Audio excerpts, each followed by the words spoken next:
Everybody, my name is Marcus, and in this video I'll show you a simple way how you can make your folder or list or whatever private in Clickup. So let's start.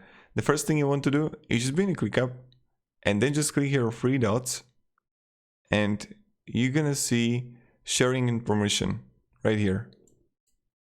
And now you have an option like you're gonna see share with, and then you're gonna see like make private. When you're gonna private, you can also filter people, and if you have any people here, you can change also to view only, comment, or edit. It's like really up to you, but this is how you do it. So yeah, you can also make your space private if you want to. Share only with, and you can edit, and no one else will be able to see it. So that's pretty much it. Thank you very much everybody for watching. If you have any questions, ask me down below in the comments. I'll be really happy to help you, and yeah.